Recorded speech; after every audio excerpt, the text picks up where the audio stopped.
নমস্কাৰ বন্ধু-বান্ধৱীসকল, আজি আমি আলোচনা কৰিবলৈ লৈছোঁ এলপিৰ ক্ষেত্ৰত 10খন জিলাৰ আনৰিজাৰ্ভ কেটেগৰী কাট অফৰ এক তুলনামূলক বিশ্লেষণ। এই ক্ষেত্ৰত আমি যোৱা বছৰৰ যিখন মেধা তালিকা, সেই মেধা তালিকাৰ কিছু তথ্য ব্যৱহাৰ কৰিছোঁ আৰু বিভিন্ন ভিডিঅ'ৰ যোগেদি আপোনালোকৰ পৰা লোৱা নম্বৰসমূহ আমি চালি জাৰি চাইছোঁ। বন্ধু-বান্ধৱীসকল, এইবাৰ লখিমপুৰ জিলাৰ ক্ষেত্ৰত আনৰিজাৰ্ভ কেটেগৰী কাট অফ কেনেধৰণৰ হ'ব পাৰে, তাৰ কাৰণে আমি যোৱা বছৰৰ যিখন ফাইনেল মেৰিট লিষ্ট আছিলে সেইখনৰ কিছু তথ্য আমি চাইছোঁ। আনৰিজাৰ্ভ কেটেগৰীত যোৱাবাৰ লখিমপুৰ জিলাৰ ক্ষেত্ৰত 125টা পোষ্ট ওলাইছিলে আৰু এইবাৰ 203টা পোষ্ট ওলাইছে। আৰু যোৱা বছৰ যি 125টা পোষ্ট ওলাইছিলে তাৰ টপ অফ দি টেবুলত আছিলে যিজন প্ৰাৰ্থী, তেওঁৰ নম্বৰ আছিলে 239.65 আৰু টেটৰ নম্বৰ আছিলে 80% আৰু কাট অফ আছিলে 211.529 আৰু তেখেতৰ টেটৰ পাৰ্চেণ্টেজ আছিলে 66%। আৰু আনৰিজাৰ্ভৰ ক্ষেত্ৰত 125টা যি পোষ্ট আছিলে তাত 60ৰ পৰা 64% পোৱা আছিলে 28জন, 65ৰ পৰা 70 ভিতৰত পোৱা আছিলে 38জন আৰু 70 প্লাছত আছিলে 59জন। গতিকে যথেষ্ট হাই মাৰ্ক থকা প্ৰাৰ্থী আছিলে। তথাপিতো এইবাৰ বহুখিনি কাৰকে প্ৰভাৱ বিস্তাৰ কৰিছে। এলপিৰ ক্ষেত্ৰত BEd প্ৰাৰ্থীসকল নাই, কণ্টেক্সুৱেল টিচাৰসকলৰ ৰেগুলাৰেশ্যন হৈ গৈছে, NISৰ ক্ষেত্ৰত যিটো সুপ্ৰিম কোৰ্টৰ ৰায়দান আহিছে, এনেধৰণৰ বহুখিনি কাৰক আহিছে যি কাৰণে বহু প্ৰাৰ্থীয়ে এইবাৰ তেওঁলোকৰ কম নম্বৰ থকা স্বত্বেও মেধা তালিকাত স্থান পাব বুলি আশা কৰিছে। কিন্তু ইয়াৰ বিপৰীতে যি ECA ভেৰিফিকেশ্যন হৈছে এক্সট্ৰা কাৰিকুলাৰ এক্টিভিটি, তাত কিন্তু বহু সংখ্যক প্ৰাৰ্থী ওলাইছে, 1800ৰো অধিক প্ৰাৰ্থী। গতিকে তেওঁলোকৰ কিমানখিনি ভেৰিফিকেশ্যনৰ পিছত কিমান সংখ্যকে নম্বৰটো পায় সেইটোও এটা বিচাৰ্য বিষয় হ'ব। গতিকে সকলোখিনি দিশ চাই আমি ক'ব পাৰোঁ যে লখিমপুৰৰ ক্ষেত্ৰত কাট অফ 60ৰ তললৈ অহাৰ সম্ভাৱনা নাই, আনৰিজাৰ্ভ কেটেগৰীৰ ক্ষেত্ৰত 60ৰ ওপৰতে হ'ব। গতিকে আমি এতিয়া দ্বিতীয়খন জিলাৰ আমি আপোনালোকলৈ এটি বিশ্লেষণ দিব বিচাৰিছোঁ, শোণিতপুৰ জিলা। শোণিতপুৰ জিলাৰ ক্ষেত্ৰত এইবাৰ আনৰিজাৰ্ভ কেটেগৰীৰ ক্ষেত্ৰত 223টা পোষ্ট ওলাইছে আৰু যোৱাবাৰ 49টা ওলাইছিলে, প্ৰায় 5 গুণ পোষ্ট ওলাইছে। গতিকে তালিকাৰ শীৰ্ষত যিজন আছিলে যোৱাবাৰ 49টা পোষ্টৰ, তেখেতৰ নম্বৰ আছিলে 235.600 আৰু টেটৰ পাৰ্চেণ্টেজ আছিলে 76% আৰু কাট অফ আছিলে 213.622। গতিকে আৰু তেখেতৰ টেটৰ পাৰ্চেণ্টেজ আছিলে 60% আৰু টেটৰ নম্বৰবিলাক আছিলে এনেধৰণৰ: 60ৰ পৰা 64লৈ 8জন, 65ৰ পৰা 69%ৰ ভিতৰত 8জন আৰু 70 প্লাছত আছিলে 33জন। গতিকে শোণিতপুৰৰ ক্ষেত্ৰত আনৰিজাৰ্ভ কেটেগৰীত বহু কম নম্বৰ থকা প্ৰাৰ্থীও এইবাৰ আশা কৰিছে যে তেওঁলোকৰ নম্বৰটো এইবাৰ মেধা তালিকাত দেখা পাব, তেওঁলোকৰ নামটো বা তেওঁলোকৰ ৰোল নাম্বাৰটো অহাৰ সম্ভাৱনা তেওঁলোকে দেখিছে, যিহেতু বহুখিনি কাৰকে প্ৰভাৱ বিস্তাৰ কৰিছে। গতিকে শোণিতপুৰৰ ক্ষেত্ৰতো যদি আমি চাওঁ সকলোখিনি দিশ, তথাপিতো কিন্তু কাট অফ 60ৰ তললৈ অহাৰ সম্ভাৱনা নাই, 61 এনেকুৱা ধৰণতে থকাৰ সম্ভাৱনা আছে। ঠিক একেদৰে আপুনি লখিমপুৰৰ ক্ষেত্ৰতো 62 মান হোৱাৰ সম্ভাৱনা আছে।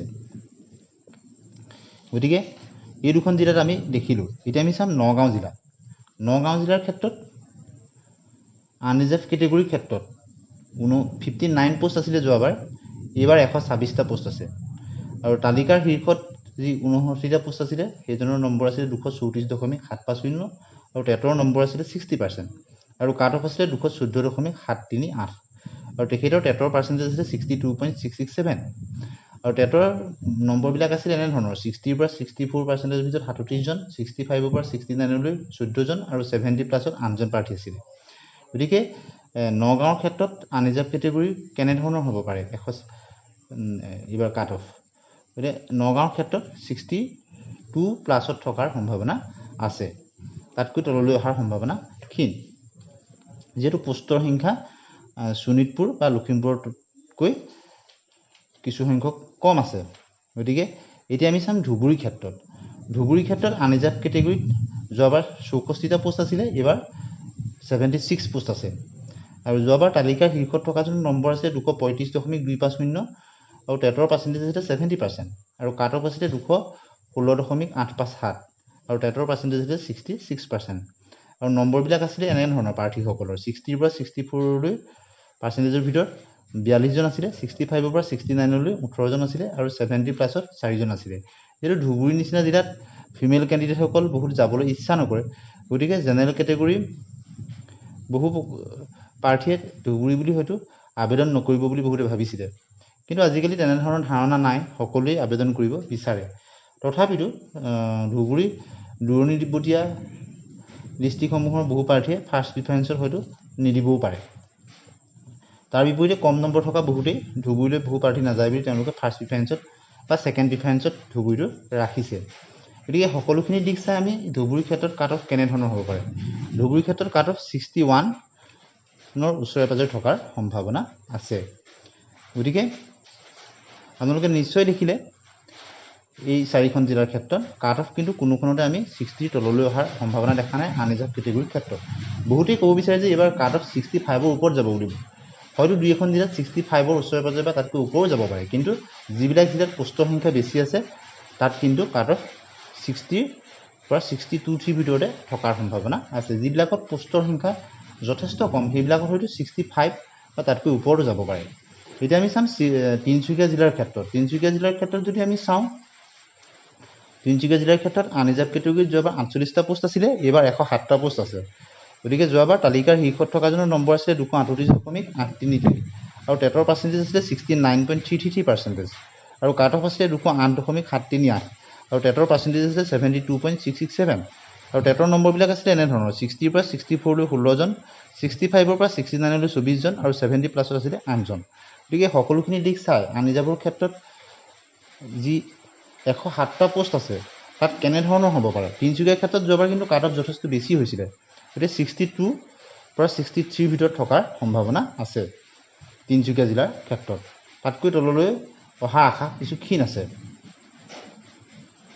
ঠিক একেদৰে সমান সংখ্যক পোষ্ট থকা যদি আমি চাওঁ, গোলাঘাট জিলাৰ ক্ষেত্ৰতো 101টা পোষ্ট আছে। গতিকে গোলাঘাটৰ ক্ষেত্ৰত কাট অফ কেনেধৰণৰ হ'ব। উজনি, যোৰহাট, গোলাঘাটত যথেষ্ট টাফ কম্পিটিশ্যন হয়। গতিকে গোলাঘাটৰ ক্ষেত্ৰত যদি আমি তেনেদৰে চাওঁ, গোলাঘাটৰ ক্ষেত্ৰত কিন্তু 63+ থকাৰ সম্ভাৱনা আছে। 63, 64 এনেধৰণৰ হোৱাৰ সম্ভাৱনা আছে। গতিকে আজি আমি এইকেইখন জিলা আপোনালোকলৈ আগবঢ়াই দিলোঁ আনৰিজাৰ্ভ কেটেগৰীৰ ক্ষেত্ৰত। গতিকে পৰৱৰ্তী সময়ত আপোনালোকে কমেণ্ট ছেকশ্যনত জনাব কোনকেইখন জিলাৰ আপোনালোকে বিশ্লেষণ বিচাৰে। যদি আমি দৰং জিলাখনৰ ক্ষেত্ৰত চাওঁ, আনৰিজাৰ্ভৰ ক্ষেত্ৰত 31টা পোষ্ট, 31টা পোষ্টৰ ক্ষেত্ৰত টপ অফ দি টেবুল আছিলে 236.717 আৰু টেটৰ নম্বৰ আছিলে 68.667 আৰু কাট অফ আছিলে 219.219 আৰু টেটৰ পাৰ্চেণ্টেজ আছিলে 63.333। গতিকে এইবাৰ কেনেধৰণৰ হ'ব কাট অফ আনৰিজাৰ্ভ কেটেগৰীৰ ক্ষেত্ৰত। আনৰিজাৰ্ভ কেটেগৰীৰ ক্ষেত্ৰত কিন্তু দৰঙত 64+ হোৱাৰ সম্ভাৱনা আছে, যিহেতু পোষ্টৰ সংখ্যা তেনেই কম। আনৰিজাৰ্ভৰ ক্ষেত্ৰত যথেষ্ট হাই মাৰ্ক থকা প্ৰাৰ্থী দেখা পোৱা যায় আৰু যাত টাফ কম্পিটিশ্যন হয়। গতিকে 64, 65 এনেধৰণৰ হ'ব পাৰে। গতিকে আজি আমি এইখন জিলা আপোনালোকলৈ আগবঢ়াই দিলোঁ। পৰৱৰ্তী সময়ত কোনকেইখন জিলাৰ আপোনালোকে বিশ্লেষণ বিচাৰে বা আপোনালোকে আমাৰ সৈতে একমত হয়নে, নে ইয়াতকৈ কম বেছি হ'ব বুলি আপোনালোকে ভাবে নেকি, আপোনালোকে কমেণ্ট ছেকশ্যনত জনাব। যুক্তি সহকাৰে আপোনালোকে লিখিব কি কাৰণে কমিব বুলি ভাবে বা কি কাৰণে বাঢ়িব বুলি ভাবে।